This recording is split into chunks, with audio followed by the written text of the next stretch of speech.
A'udzubillahi minasyaitonirrajim. Bismillahirrahmanirrahim. Assalamualaikum warahmatullahi wabarakatuh.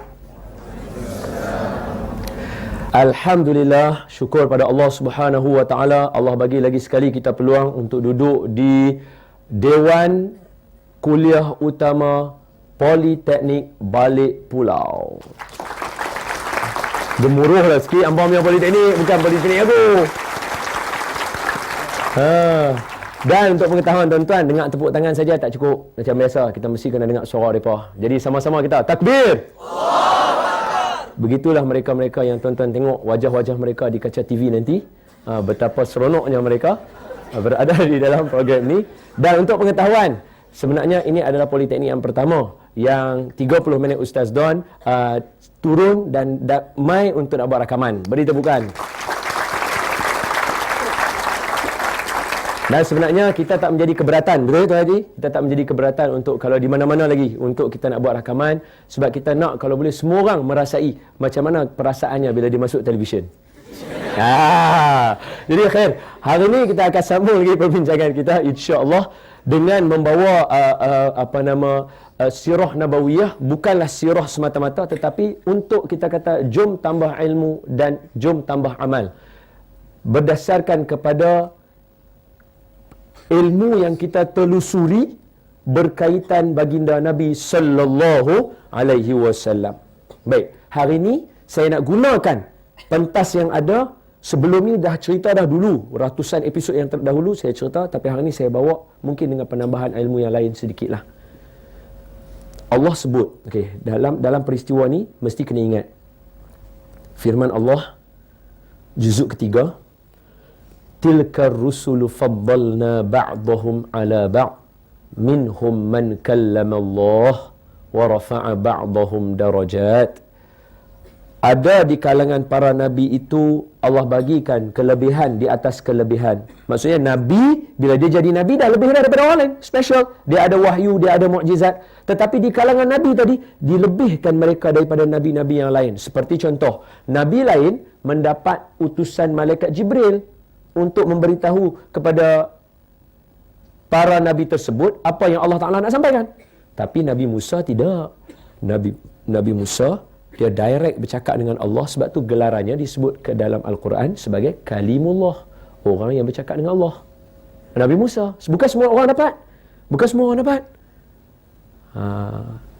Maka contoh lagi, Nabi Isa ambil tanah liat, kita kata. Sebab ada setengah orang kata plastisin, tapi rasa tanah liat lah lebih canggih. Kalau plastisin tu kita nampak dah dia punya ni. Zaman tu dah dia ambil tanah liat, maknanya daripada raw material dia buat burung, dia tiup burung tu terbang jadi burung betul. Ini Al-Quran cerita, ni Al-Quran cerita. Okey, itu mukjizat Nabi Isa. Bukan semua boleh buat. Bukan semua boleh buat. Jadi dia ada kelebihan masing-masing. Maka di sini saya nak cerita sebab kita umat baginda Nabi sallallahu alaihi wasallam, kenapa nabi dah lebih dah, tetapi kenapa sampai satu ketika Nabi bertemu dengan Nabi Musa alaihi salam, Nabi Musa berkata kepada Nabi apa dia? Peristiwa Isra Mi'raj, dia kata apa? Wahai Muhammad, boleh tak aku nak minta untuk jadi umat kamu? Kenapa? Sedangkan dia lebih. Nabi Musa tu dah jadi nabi, antara nabi yang paling banyak cerita dalam Quran. Nabi Musa mulia orang tu. Tapi orang yang mulia di kalangan orang yang mulia di kalangan nabi minta izin nak jadi juga salah seorang daripada yang mendapat syafaat baginda Nabi sallallahu alaihi wasallam. Sedangkan dia adalah nabi yang terakhir. Sedangkan semua nabi mendapat gelaran ketika mana Allah panggil. Okey, dengar. Setiap nabi dia ada 3 wishes. Dia ada 3, dia punya doa yang akan dimakbulkan oleh Allah. Dia ada satu kita panggil apa? Satu upacara. Kita boleh guna istilah untuk bagi kita faham. Dia ada satu upacara, Allah Ta'ala akan panggil Nabi ni mai dekat dia. Allah akan kata, aku nak bagi kamu 3 doa makbul. Apa kamu nak doa? Dia ada satu upacara. Dan bila Allah panggil para Nabi, Allah akan tanya nama mereka. Contohnya Allah panggil, Ya Adam, man anta? Wahai Adam, siapa kamu? Ya Musa, man anta? Wahai Musa, siapa kamu? Allah akan tanya macam tu. Panggil nama, tanya. Panggil nama, tanya. Kalau Nabi Adam, dia sebut, Ana Abul Bashar. Aku ayah kepada semua manusia. Musa, siapa kamu? Aku Nabi yang bercakap dengan Allah. Ana Kalimullah. Panggil lagi Nabi yang lain. Tanya semua, mereka akan habaq jawatan mereka siapa. Dia yang dapat gelaran tu, Allah Ta'ala bagi. Maknanya bila Allah tanya, dia jawab gelaran yang Allah bagi kat dia. Tapi, Nabi yang akhir zaman, yang orang semua nak jadi umat dia, nak syafaat daripada dia, bila dipanggil dia, nak bagi 3 wishes juga, makbul. Allah panggil, Ya Muhammad, man anta? Apa jawab Nabi? Ana miskin, wa ana yatim. Aku anak orang miskin, aku anak yatim. Sedangkan dia kekasih Allah yang Allah kata, Ahabba khalqi ilayya. Dialah makhluk yang paling aku sayang. Siapa dia? Apa yang dia ada? Apa beza dia dengan Nabi-Nabi yang lain? Sehinggakan itu kedudukannya. Dan Nabi tak pernah belagak dengan para Nabi lain. Nabi sentiasa memuliakan para Nabi lain. Ketika sahabat tanya, Ya Rasulullah, siapa lelaki yang paling mulia? Walaupun dia nak jawapan yang lain, tapi Nabi habaq. Kalau kamu maksudkan lelaki yang paling mulia adalah Nabi Yusuf. Kerana dia Nabi, ayah dia Nabi, tok wan dia Nabi, tok nyang dia Nabi. Yusuf bin Ya'qub, Ya'qub bin Ishaq, Ishaq bin Ibrahim. Mana ada Nabi yang direct macam tu? Daripada 25 orang Rasul, mana ada direct macam tu? Semua jauh-jauh. Nabi muliakan para Nabi lain. Jadi hari ni, saya nak cerita, supaya bila kita compare, kita akan dapat manfaat, tambah ilmu, tambah amal, iaitu banyakkan selawat kepada baginda Nabi sallallahu alaihi wasallam. Okey, yang pertama, Nabi Ibrahim. Nabi Ibrahim mulia. Special dia. Sebab tu bila kita tahiyat, kita akan baca kama sallaita ala Sayyidina Ibrahim wa ala ali Sayyidina Ibrahim wa barik ala Sayyidina Muhammad wa ala kama barakta ala Sayyidina Ibrahim. Nama Nabi Ibrahim disebutkan 2-3 kali dalam tahiyat akhir kita. Mulia Nabi Ibrahim. Tetapi cuba tengok beza dia. Suatu hari Nabi Ibrahim dalam kampung dia, dia seorang je beriman. Tuan-tuan boleh tengok juzuk 7, bunga yang ke-7. Cerita ni juzuk 7, bunga yang ke-7, muka surat belah kanan, atas sekali starting dia. Okey? Dia kata, Ayah. Dia kata kat ayah dia, Ayah, pasal apa kamu sembah batu-batu ni? Depa bukan boleh bagi manfaat. Ayah dia kata, Ibrahim hang jangan duk cakap banyak. Lepas ni kalau hang cakap lagi, aku suruh orang 7 batu kat hang. Maksudnya rejam hang. Ataupun kalau orang tak mau orang ajak, aku halau hang keluar daripada tempat ni. Ayah dia orang besar juga. Nabi Ibrahim. Nabi Ibrahim seorang je dia beriman. Lepas tu, dalam keadaan macam tu, Nabi Ibrahim tunggu orang semua pi nak buat sembahan. Macam hari Sabtu ke hari Ahad. Lebih kurang macam tu lah. Saya bagi gambaran je tau. Saya tak bagi fakta tepat sebab nak bagi gambaran yang lain nak cerita. So, Nabi Ibrahim dia tunggu. Orang tanya, Ibrahim, hang tak pergi ikut semayang sekali kah? Semayang cara mereka lah. Hang tak ikut semayang sekali kah? Nabi Ibrahim kata, aku tak berapa sihat. Mereka semua pi, dia ambil kapak. Dia masuk dalam tu, dia bagi pecah habis. Berhala-berhala, dia ambil kapak tu, dia sangkut dekat berhala yang besar sekali tu, letak kat tangan kawan tu. Bila orang balik, hei, siapa bagi pecah ni? Lah, tanya aku buat apa? Tu berhala tu yang pegang kapak. Betul ya? Dia pecahkan dengan kapak. Sebut dalam Quran sebut dalam Quran. Tapi cuba tengok Nabi Muhammad sallallahu alaihi wasallam. Ketika pembukaan kota Mekah, Nabi baca ayat Ja'al haqq wa zahaqal batil inna batila kana zahuqa. Nabi baca ayat tu. Nabi buat apa? Ketika pembukaan kota Mekah, tumpah darah tak ada. Nabi masuk relax dengan tentera berapa puluh ribu. Ada kata 10 ribu, ada kata 40 ribu. Sebab daripada merata-rata seluruh masa tu dah berani masuk Islam dah. Banyak. Kemudian Nabi pergi ke berhala. Nabi buat apa? Nabi buat akan disambung selepas ni insya-Allah. Alhamdulillah, kita kembali dalam 30 minit Ustaz Don menelusuri hidup. Dan saya minta maaf kepada sidang penonton sebab kali ni banyak saya tak eye contact dengan sidang penonton sebab sonok duduk dalam dewan ni. Very disiplin ni, Masya Allah, sonok. Betul lah kan? Bagus, Masya Allah. Jadi, attraction saya tu sonok lah tengok. Jadi, saya nak sambung tadi. Maka, ketika, perbandingannya, ketika mana Nabi buka kota Mekah, Nabi bawa tongkat Nabi. Nabi pakai tongkat, semua orang tahu, Nabi pakai tongkat. Dan Nabi bawa, Nabi ambil tongkat Nabi, Nabi letak sahaja di atas berhala itu dan Nabi baca ayat tadi. Ja'al haqq wa zahaqal batil inna batila kana zahuqa. Nabi baca itu sahaja. Hancur berhala tadi, yang kalau ikut logiknya, kayu tadi, kalau kita pukul batu berhala tadi, patah kayu tadi tu. Sedangkan Nabi Ibrahim menggunakan kapak untuk memecahkan berhala-berhala. Nabi letak saja tongkat, baca, dan Nabi Ibrahim buat seorang-seorang, siapa tak tengok. Nabi buat di hadapan mata semua orang, yang Islam ataupun yang kafir. Power dia, special dia. Allahumma salli ala Sayyidina Muhammad wa ala ali Sayyidina Muhammad. Baik, beza yang kedua. Beza yang kedua. Beza yang kedua, api.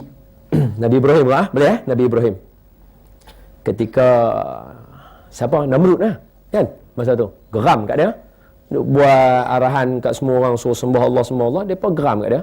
Sebab Nabi semua dia tetap kata apa? Wa'budullah wala tusyriku bihi syai'a.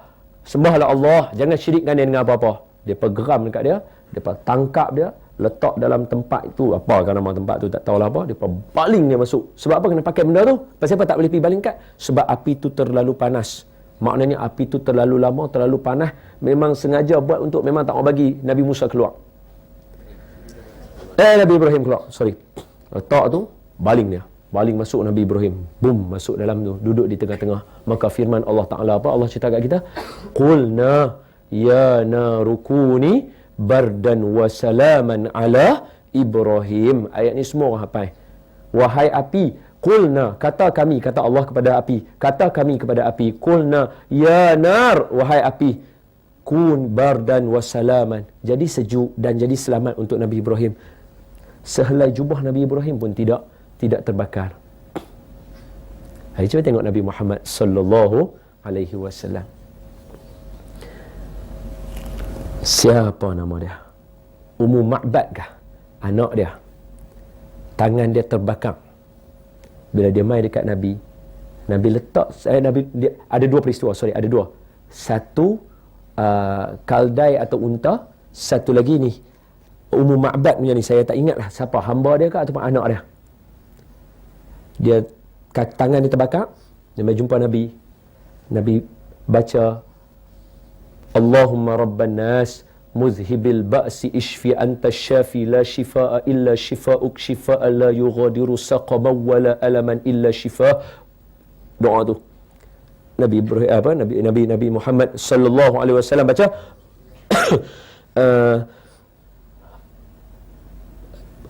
Allahumma rabban muzhibil, wahai Tuhan manusia, hapuskan, hilangkan kesakitan ataupun derita ini. Muzhibil ba's, Nabi baca, Nabi ludah kat tangan dia. Nabi ludah sahaja, tangan yang terbakar tadi terus sembuh. Peristiwa kedua, seorang perempuan, dia mimpi mak dia masuk neraka. Dia mimpi, dia nampak mak dia dalam neraka. Mak dia kata, tolong bagi kat aku ayak sikit. Dia ambil ayak, dia nak bagi kat mak dia. Elok dia nak bagi ayak, api neraka samak tangannya. Bangun hitam tangannya. Menangis jumpa Nabi. Nabi tak tangan Nabi. Nabi baca doa, sembuh tangan yang terbakar.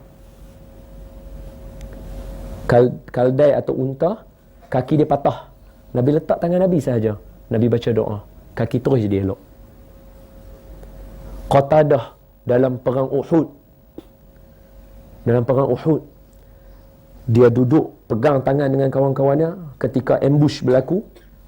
Mula menang, lepas tu turun daripada bukit, betul tak? Yang panah tu kan, turun daripada bukit, betul kena ambush balik naik ke atas kan? Itu semua cerita masyhur. Saya tak cerita yang tu masyhur sebab cerita tu masyhur.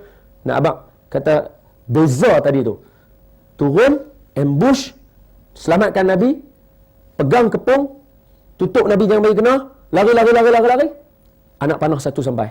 Nak panah Nabi. Sebab orang tengah kalut, orang tak perasan. Qatadah perasan. Maka dia menghulurkan kepala dia. Kalau bahasa kita kata dia suar kepala dia lah. Dia suar kepala, panah bagi. Boom, mata dia. Terkeluar mata dia. Pegang, jumpa Nabi. Ya Rasulullah, mata duduk kat luar ni. Nabi ambil balik. Nabi kata ada dua. Nak aku cabut dia, buta mata kamu sebelah, atau nak aku pasang balik? Pasang balik. Macam kereta Desyen Kuro. Jadi Qatadah kata, aku ni ada seorang isteri ya Rasulullah. Aku ada seorang isteri, aku takut kalau mata aku buta sebelah, nanti isteri aku dah tak syok lah nak tengok muka aku. Patutnya kalau Nabi, kalau kita jadi Nabi, astaghfirullahalazim, kau tak dah, engkau memilih dunia daripada akhirat. Kan? Tapi Nabi tak. Sebab itu naluri manusia. Kita nak lawa, kita nak isteri kita tengok cantik. Dia kata-kata lagu tu kat Nabi. Nabi pasang balik mata dia. Kau tak dah kata apa? Mata yang Nabi pasang lebih terang, lebih jelas daripada mata aku sebelum ni, sebab mata aku dah rabun dah. Kalau tahu bagi dua-dua. Tak payah buat lasik. Ada tu saya nak cerita. Beza hak yang Nabi Ibrahim tu dia masuk api tu jadi sejuk. Hak Nabi ni dia ubat semua hak yang tadi tu. Tak tangan aja. Allahu akbar. Beza tuan-tuan. 2, 3. Nabi Musa dalam satu peristiwa lari sebab Nabi Musa dia selamatkan Bani Israel. Jom kita lari daripada Firaun. Lari, pakat lari. Lari sungguh-sungguh. Lari. Allah, depan ada laut merah, belakang musuh. Depa hak pengikut dia. Tu kata tu Bani Israel ni, Allahu akbar. Depa bagus tapi itulah sikap depa tu. Kita pun sama tuan-tuan. Baik dengan sikap dia dua benda yang kena duduk sekali elok-elok. Ada orang dia baik tapi sikap dia tak bagus. Ada orang sikap dia bagus tapi dia tak baik. Dia kena ada dua-dua. Nabi ajak kita dua. Innama bu'istu li utammima makarimal akhlak. Aku dibangkitkan untuk bagi semua orang jadi akhlak bagus. Nabi macam tu. Baik, beriman, akhlak bagus. Bani Israel dia okey, dia okey nak fight apa semua. Tapi bila jadi terkepung macam tu, terus marah. Musa, apa hang bawa kami kat sini? Terus marah Nabi Musa. Allah SWT dalam Quran. Nabi Musa kata, tak apa. Allah yang bawa kita. Dia yang akan bagi jalan keluar. Maka Nabi Musa, Allah firmankan kepada Nabi Musa, wahyukan. Nabi Musa ketuk laut. Boom. Dengan tongkat dia, terbelah laut tadi sampai ke hujung. Maka lintas mereka. Ayak laut tadi dia naik terus ke atas. Jadi bukit tinggi. Lalu dalam bubuk selintah. Dah sampai hujung sana, Firaun sampai, katuk, mati. Nabi Musa belah laut. Nabi kita Nabi Muhammad sallallahu alaihi wasallam dia tak belah benda yang duduk depan mata tuan-tuan. Dia belah bulan yang duduk di langit. Itu beza dia.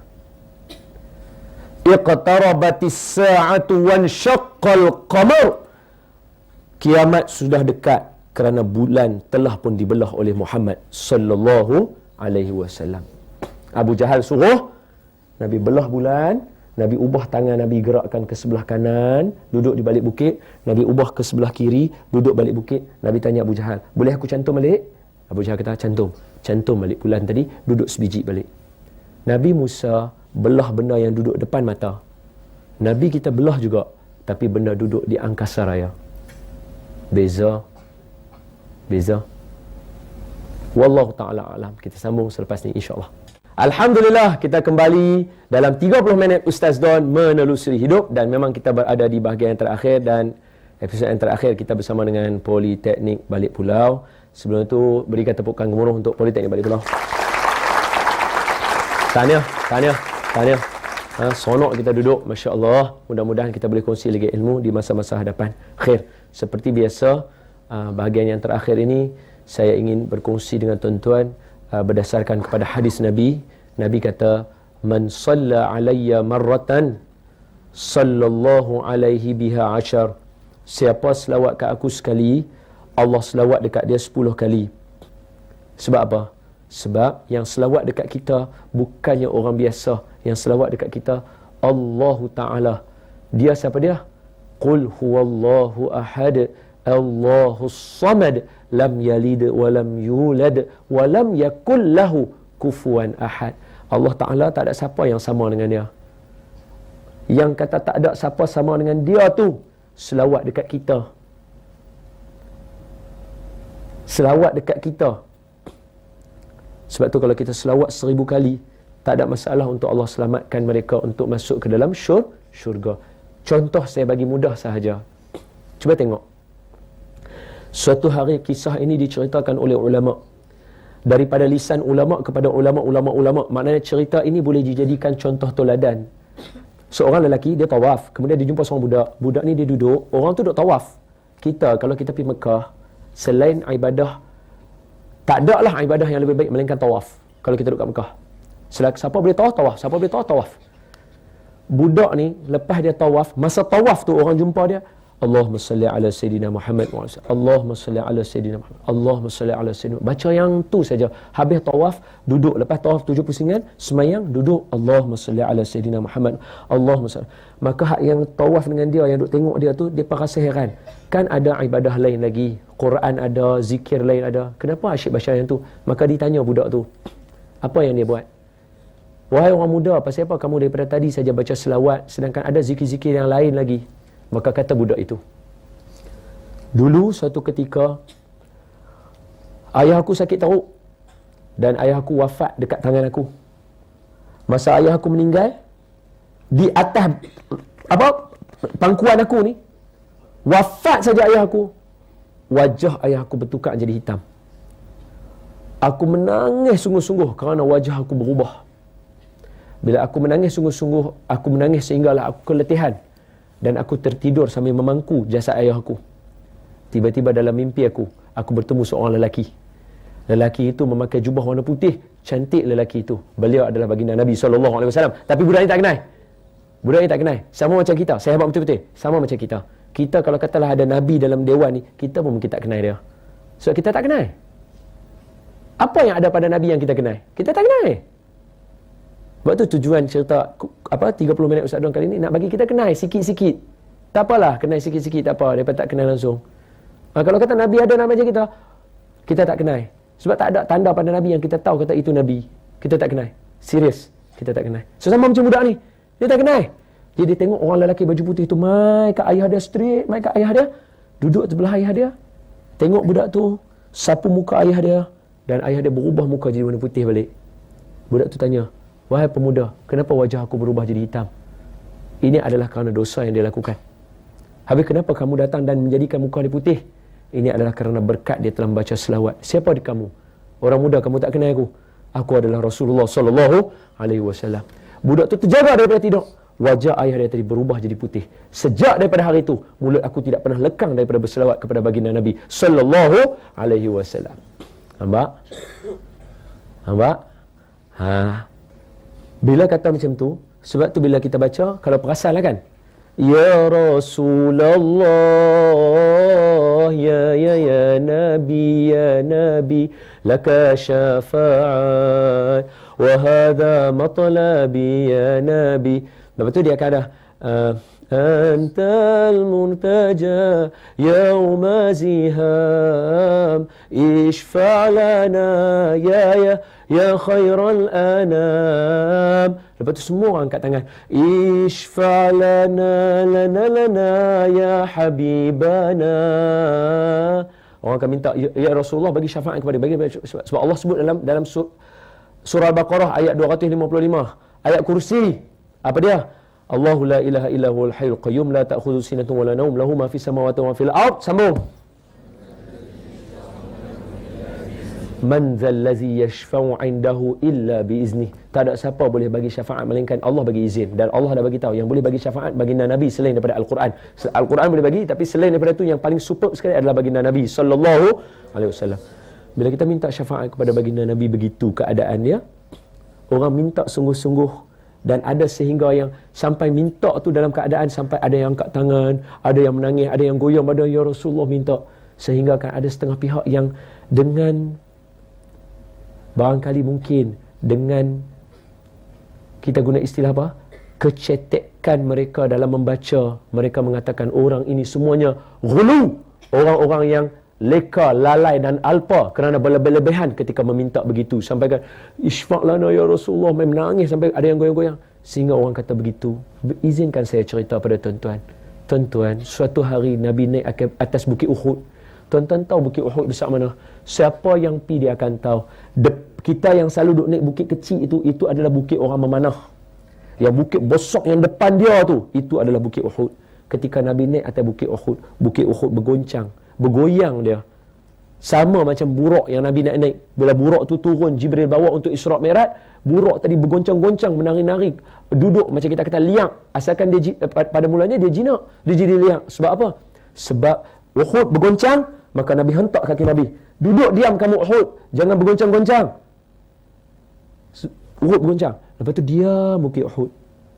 Maka ulama bagi tahu, Bukit Uhud bergoncang ketika Nabi naik atas dia adalah kerana dia gembira Nabi pijak badan dia.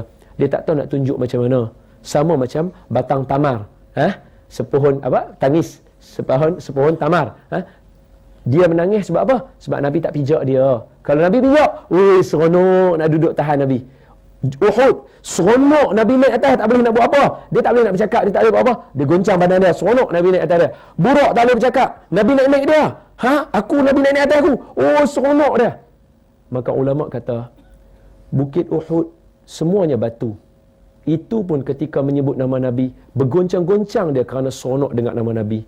Apakan pula kita, hati kita bukan batu, adalah segumpal darah yang Allah Ta'ala buat.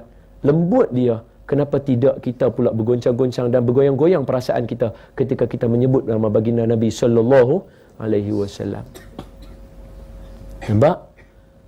Okey, jadi marilah sama-sama kita menambah ilmu, menambah amal, dan salah satu yang kita galakkan, banyakkan berselawat kepada baginda Nabi sallallahu alaihi wasallam. Mari selawat sekali. Allahumma salli ala sayyidina Muhammad wa ala ali sayyidina Muhammad. Hadza wabillahi taufik. Kita tangguh dengan tasbih kafarah dan suratul As. Subhanakallahumma wa bihamdika nasyhadu an la ilaha illa anta nastaghfiruka wa natubu ilaik. Bismillahirrahmanirrahim. Wal 'asr innal insana lafi khusr illa alladhina amanu wa 'amilus salihati wa tawassaw bil haqqi wa tawassaw bis sabr. Assalamu alaikum warahmatullahi wabarakatuh.